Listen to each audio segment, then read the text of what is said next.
अस्सलाम वालेकुम स्टूडेंट्स, मैं हूं अब्दुल कुद्दूस बेग, आपका फिजिक्स टीचर। डियर स्टूडेंट्स, आज के लेक्चर में हम चैप्टर नंबर 5 के लास्ट आर्टिकल्स को कंप्लीट करेंगे, जो कि हैं first one is artificial gravity, second one is Jio stationery orbits. तो स्टूडेंट्स, लेक्चर को स्टार्ट करने के लिए चलते हैं लाइट बोर्ड की तरफ। डियर स्टूडेंट्स, हम चैप्टर नंबर 5 का बहुत ही इंपॉर्टेंट आर्टिकल स्टार्ट करने जा रहे हैं, दैट इज आर्टिफिशियल ग्रेविटी। लेकिन स्टूडेंट्स, टॉपिक को स्टार्ट करने से पहले आपको वेटलेसनेस का पता होना चाहिए, जो कि हमने प्रीवियस टॉपिक में डिस्कस किया था कि किस तरह से ग्रेविटी फ्री सिस्टम में वेटलेसनेस की सिचुएशन क्रिएट हो जाती है। तो फॉर एग्जांपल स्टूडेंट्स, अगर एक स्पेसशिप है जो कि अर्थ के अराउंड रिवॉल्व कर रही है, तो स्टूडेंट्स उसके अंदर मौजूद जितने भी ऑब्जेक्ट्स हैं उनका वेट जीरो होगा, मींस उनके ऊपर लगने वाली ग्रेविटी की फोर्स जीरो होगी। तो स्टूडेंट्स, अगर ऑब्जेक्ट के ऊपर लगने वाली force of gravity he zero हो जाए तो हम कह सकते हैं कि ऐसी सिचुएशन का नाम क्या है? Situation of weightlessness.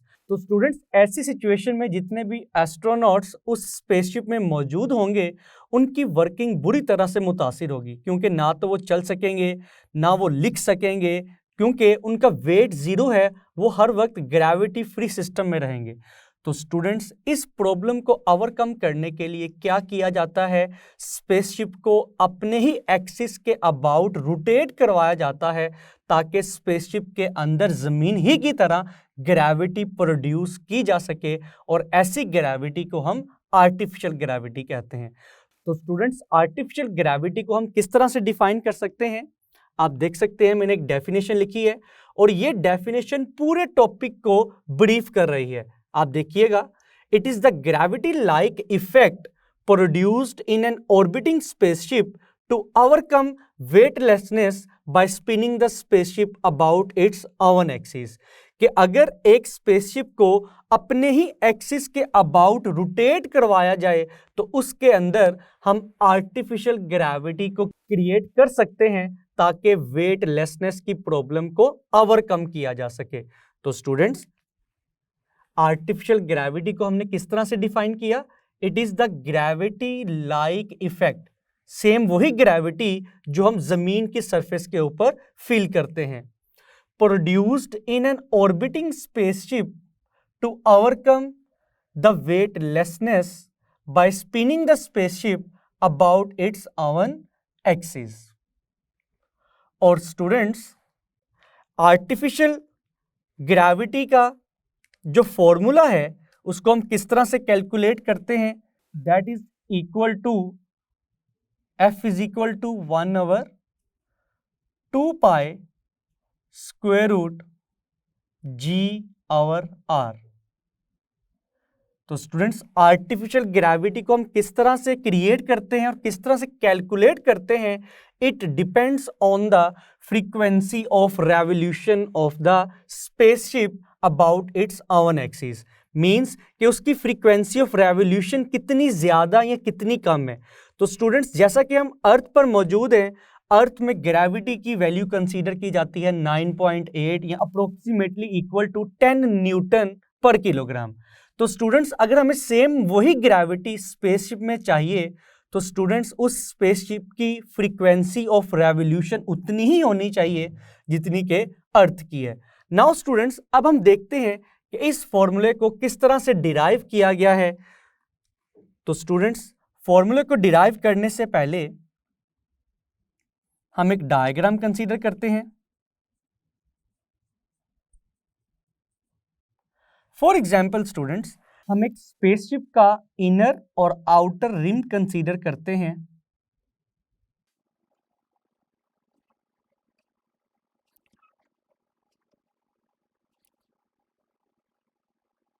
For example students, इस रिम का जो आउटर रेडियस है it is equal to capital R। और स्टूडेंट्स, फॉर एग्जाम्पल ये रिम इस डायरेक्शन में रोटेट कर रहा है अबाउट इट्स ओन एक्सिस, और अगर हम इसका एक्सिस ऑफ रोटेशन रिप्रेजेंट करें, जिसको हम इस डैश लाइन से रिप्रेजेंट कर सकते हैं,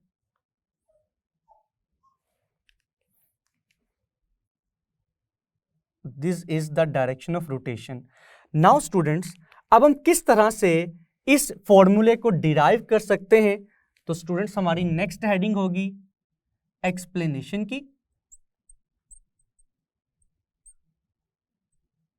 डियर स्टूडेंट्स, मैं आपके सामने दो फॉर्मूले लिखूंगा। First one is A C centripetal acceleration is equal to R omega square. This is our equation number 1। And students एक मैं फॉर्मूला लिखूंगा omega is equal to 2 pi over T and this is equation number 2। अब आपके mind में आएगा sir ये दोनों equations कैसे आपने लिखी? तो स्टूडेंट्स वेरी सिंपल, जैसा कि हमें मालूम है सेंट्रीपिटल एक्सेलरेशन किसके इक्वल होता है? v स्क्वायर आवर r के इक्वल। यहाँ पे हम r रेडियस कंसीडर कर रहे हैं इस स्पेसशिप का, और स्पेसशिप का हमने जस्ट एक रिम एक क्रू कंसीडर किया है जो कि अपने एक्सिस के गिर्द रोटेट कर रहा है। स्टूडेंट्स जैसा कि आपको मालूम है v किसके इक्वल होता है? r ओमेगा के इक्वल। तो अगर हम v की वैल्यू पुट करें तो ये आएगा r square omega square divided bye r। एक r से कैंसिल होगा, तो सेंट्रीपिटल एक्सेलरेशन का फॉर्मूला क्या आएगा? r ओमेगा स्क्वायर, जिसको हमने इक्वेशन नंबर 1 में रिप्रेजेंट किया है। नाउ स्टूडेंट्स इक्वेशन नंबर 2 को मैंने कैसे लिखा? जैसा कि आपको मालूम है s is equal to v multiply by t। यहां से स्पीड किसके इक्वल आएगी? डिस्टेंस डिवाइडेड बाय टाइम के इक्वल। तो स्टूडेंट्स अगर हम एक कंप्लीट रेवोल्यूशन कंसीडर करें तो कंप्लीट रेवोल्यूशन में जो डिस्टेंस कवर होता है वो किसके इक्वल होता है? 2 पाई r के equal, which is equal to the circumference of the circle. और स्टूडेंट्स टाइम की जगह हम t ही रहने देंगे। नाउ स्टूडेंट्स जैसा कि हमें मालूम है v is equal to r omega, तो लेफ्ट हैंड साइड में हम v की जगह क्या पुट करेंगे? r omega.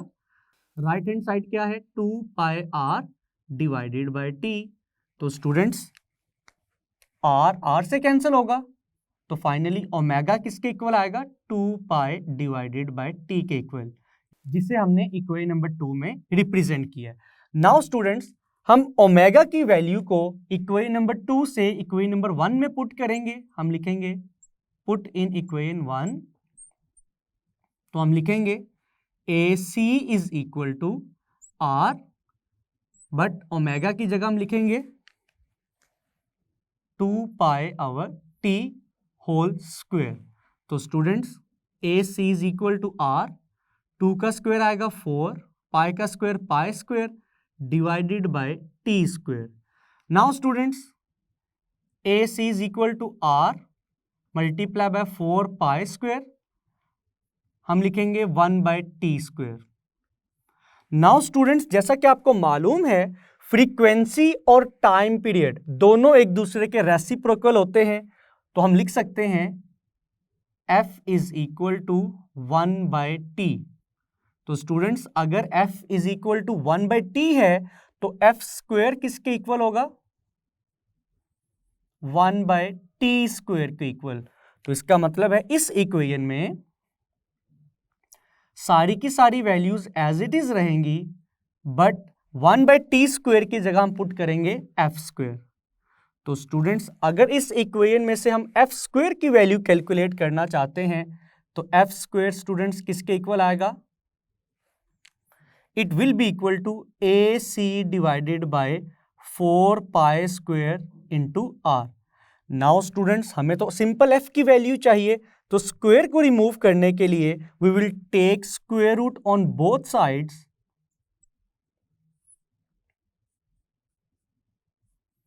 तो स्टूडेंट्स जब हम दोनों तरफ स्क्वायर रूट लेंगे तो f का स्क्वायर स्क्वायर रूट से कैंसिल होगा, हम लिखेंगे सिंपल f। नाउ स्टूडेंट्स 4 का स्क्वायर रूट क्या आएगा डिनोमिनेटर में? 2। पाई स्क्वायर का भी स्क्वायर स्क्वायर रूट से कैंसिल होगा, हम लिखेंगे डिनोमिनेटर में पाई। तो जिन वैल्यूज का स्क्वायर रूट कैंसिल नहीं होगा वो स्क्वायर रूट के अंदर एज इट इज आएंगी, square root A C divided by R. Now students this is the final formula for the frequency of revolution of the spaceship. Now students अगर हम चाहते हैं कि जिस स्पेसशिप में हमने आर्टिफिशियल ग्रेविटी क्रिएट करनी है, अगर उसकी ग्रेविटी हूबहू जमीन की ग्रेविटी के इक्वल हो तो हम क्या पुट करेंगे, सेंट्रीपिटल एक्सेलरेशन को ग्रेविटेशनल एक्सेलरेशन के इक्वल पुट करेंगे। बिकॉज अर्थ पे ग्रेविटेशनल एक्सेलरेशन की वैल्यू क्या होती है, 9.8 मीटर पर सेकंड स्क्वायर। तो हमें स्पेसशिप में भी इतनी ही एक्सेलरेशन की वैल्यू रिक्वायर्ड होगी। तो स्टूडेंट्स हम जस्ट क्या करेंगे, इस फॉर्मूले में ए सी को रिप्लेस करेंगे विद ग्रेविटेशनल एक्सेलरेशन। तो हम लिखेंगे रिप्लेस ए सी विद जी। तो स्टूडेंट्स ये फॉर्मूला किसके इक्वल आएगा, F is equal to 1/2 pi square root G over R.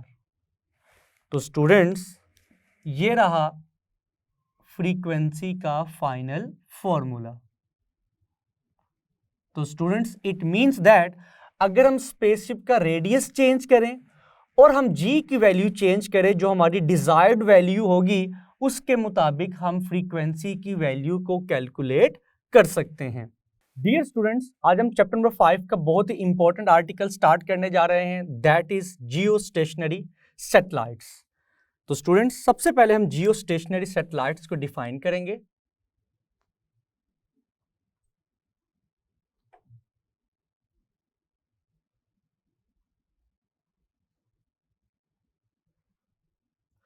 तो स्टूडेंट्स अगर हम नाम को एनालाइज करें, जियो का मतलब है अर्थ,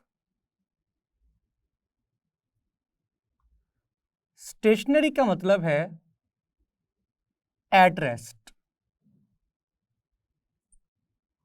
तो स्टूडेंट्स अगर हम जियो स्टेशनरी सैटेलाइट्स की बात करें तो इसका मतलब है ऐसा सैटेलाइट जो कि जमीन के लिहाज से हमेशा रेस्ट की हालत में है। और इसका एक और नाम भी है जिसको हम कहते हैं जियो साइंक्रोनस सैटेलाइट्स। तो हम लिख सकते हैं द सैटेलाइट्स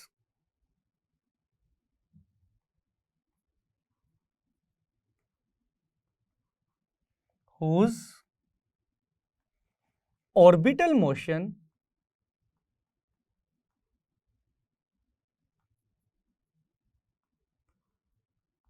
is synchronized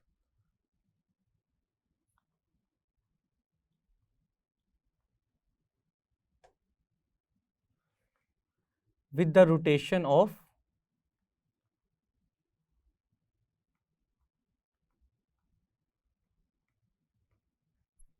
अर्थ।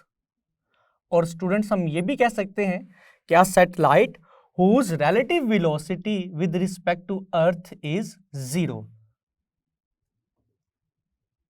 तो स्टूडेंट्स जियो स्टेशनरी ऑर्बिट्स को डिफाइन करने से पहले आपको जियो स्टेशनरी सैटेलाइट्स का पता होना बहुत जरूरी है। तो स्टूडेंट्स जैसा कि अभी हमने जियो स्टेशनरी सैटेलाइट्स या फिर जियो साइंक्रोनस सैटेलाइट्स को डिफाइन किया है, तो स्टूडेंट्स जियो स्टेशनरी सैटेलाइट जिस ऑर्बिट में मूव करता है उस ऑर्बिट को हम क्या कहेंगे, जियो स्टेशनरी ऑर्बिट या फिर जियो साइंक्रोनस ऑर्बिट। तो स्टूडेंट्स जियो स्टेशनरी सैटेलाइट्स की अभी हमने दूसरी डेफिनेशन क्या बताई है, a satellite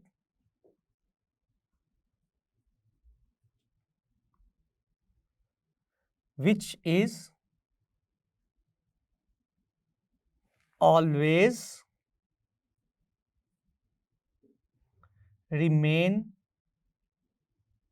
at the same point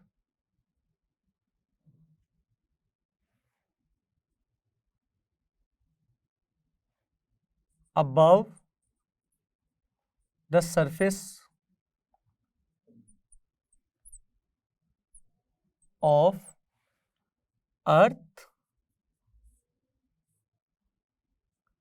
a satellite which is always remain at the same point above the surface of earth but with respect to earth। और हम ये भी कह सकते हैं कि ऐसा सैटेलाइट जिसकी relative velocity with respect to earth क्या होती है, 0 होती है। Now students geostationary satellites को डिफाइन करने के बाद अब हम जियो स्टेशनरी ऑर्बिट्स को डिफाइन कर सकते हैं।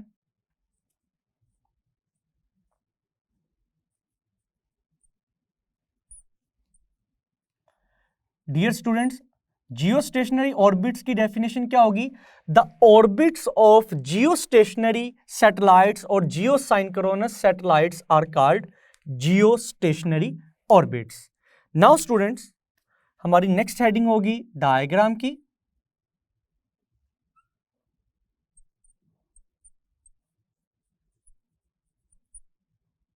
For example students, this is our earth, जिसका अपना रेडियस है r के इक्वल।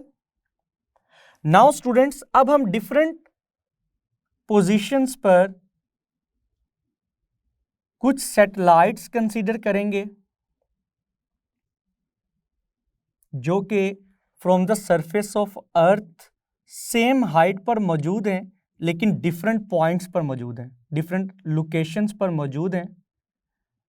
तो स्टूडेंट्स, अगर हम इन सैटेलाइट्स का ऑर्बिट ड्रॉ करें,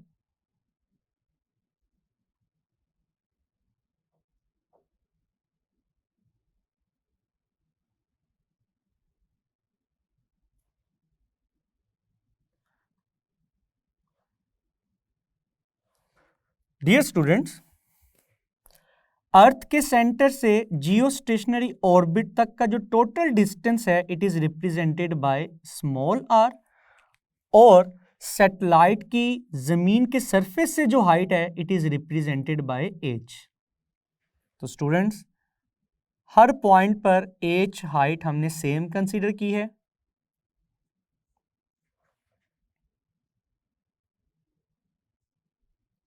नाउ स्टूडेंट्स, अब हम क्या करेंगे? अब हम इस जियोस्टेशनरी ऑर्बिट का टोटल रेडियस फाइंड करेंगे कि जियोस्टेशनरी सैटेलाइट, ऐसा सैटेलाइट जो जमीन के लिहाज से हमेशा रेस्ट की हालत में होता है, उसका जमीन के सेंटर से कितना डिस्टेंस है। तो स्टूडेंट्स, उसको हम रिप्रेजेंट करेंगे स्मॉल r से। तो अभी हम जो फॉर्मूला डिराइव करेंगे that is equal to r is equal to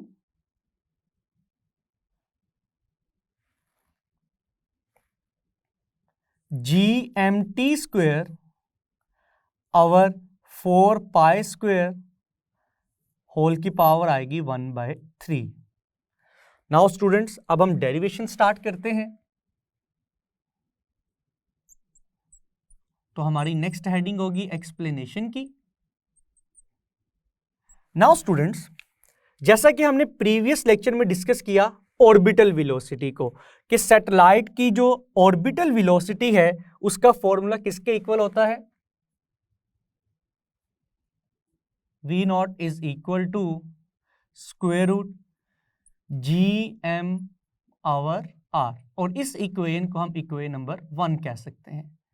and students, अगर हम स्पीड का फॉर्मूला लिखें जो कि किसके इक्वल होता है? Distance divided by time. और स्टूडेंट्स, 1 कंप्लीट रेवोल्यूशन के लिए डिस्टेंस की वैल्यू क्या होती है? 2 pi r divided by t, और इस इक्वेशन को हम इक्वेशन नंबर 2 कह सकते हैं। नाउ स्टूडेंट्स, रेडियस की वैल्यू को कैलकुलेट करने के लिए हम कंपेयर करेंगे, कंपेयर इक्वेशन 1 एंड इक्वेशन 2। तो आप देख सकते हैं इन दोनों इक्वेशंस की लेफ्ट हैंड साइड स्पीड के इक्वल है। तो स्टूडेंट्स, अगर इन दोनों इक्वेशंस की लेफ्ट हैंड साइड इक्वल है तो इन दोनों इक्वेशंस की राइट हैंड साइड को हम इक्वल पुट कर सकते हैं। तो हम लिखेंगे square root GM over r should be equal to 2 pi r divided by t। Now students, इस स्क्वायर रूट को रिमूव करने के लिए we will take square on both sides.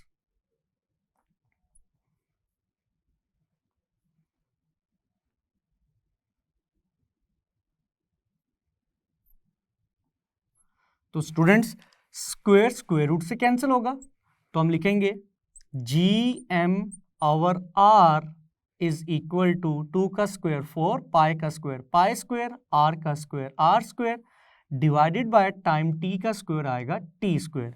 Now students, हमारा पर्पस है r की वैल्यू को calculate करना। तो अगर हम वैल्यूज को क्रॉस मल्टीप्लाई करवाएं तो हम लिखेंगे GMT² इज इक्वल टू 4π²। जब r डिनोमिनेटर से न्यूमरेटर में शिफ्ट होगा तो r मल्टीप्लाई बाय r² हम लिखेंगे r³। तो स्टूडेंट्स अगर हम r³ की वैल्यू को निकालना चाहते हैं तो किसके इक्वल आएगी, r³ is equal to GMT² divided by 4π²। तो स्टूडेंट्स क्यूब को रिमूव करने के लिए we will take cube root on both sides. तो आफ्टर टेकिंग क्यूब रूट,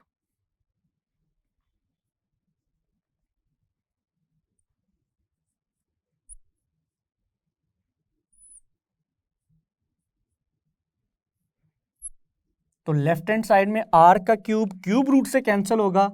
तो फाइनली स्टूडेंट्स r का फॉर्मूला किसके इक्वल आएगा, GMT² डिवाइडेड बाय 4π²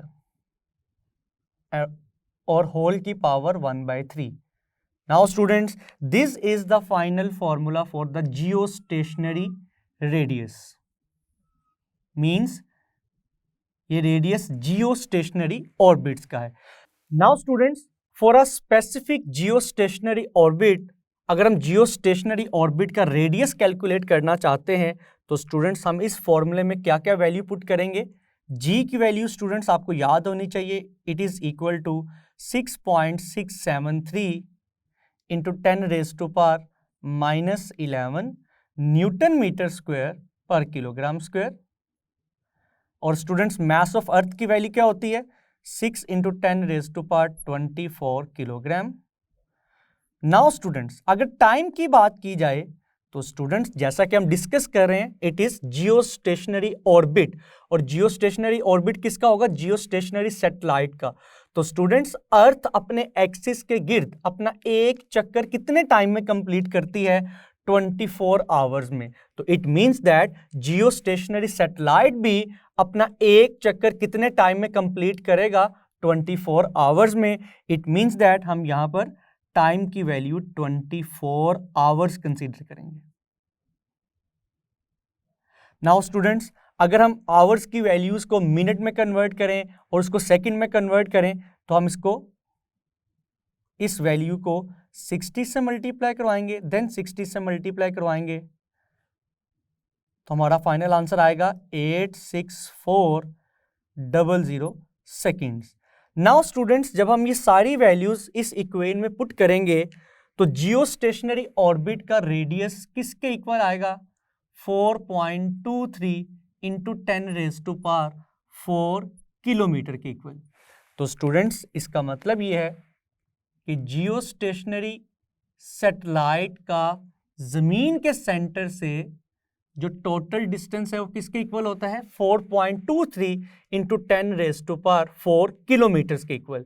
लेकिन स्टूडेंट्स अगर हम ये हाइट जियोस्टेशनरी सैटेलाइट की हाइट फ्रॉम द इक्वेटर या फिर from the surface of earth calculate करना चाहते हैं तो स्टूडेंट्स वो हाइट अप्रोक्सीमेटली 36,000 किलोमीटर के इक्वल आएगी।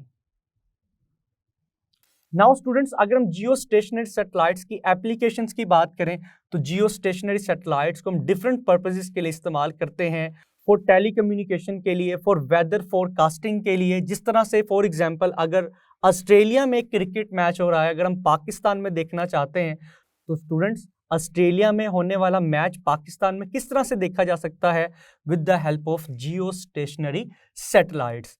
नाउ स्टूडेंट्स अगर हम कंप्लीट अर्थ को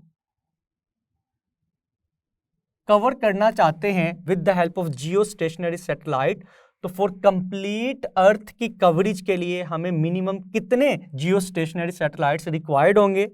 तो स्टूडेंट्स याद रखिएगा जो एक जियोस्टेशनरी सैटेलाइट है वो कितने डिग्री ऑफ एंगल को कवर करता है, it is equal to 120 degree. तो स्टूडेंट्स अगर हम एक और जियोस्टेशनरी सैटेलाइट कंसीडर करें तो वो भी कितने डिग्री ऑफ एंगल को कवर करेगा, 120 डिग्री। तो students for complete coverage of earth हमें 3 जियोस्टेशनरी सैटेलाइट्स रिक्वायर्ड होंगे, because 120 degree multiply by 3 is equal to 360 degree. तो याद रखिएगा, पूरी पॉपुलेटेड अर्थ को कवर करने के लिए हमें 3 मिनिमम जियो स्टेशनरी सैटेलाइट्स रिक्वायर्ड होते हैं। जी स्टूडेंट्स, मिलते हैं नेक्स्ट लेक्चर में। अपना ख्याल रखिएगा। अल्लाह हाफिज।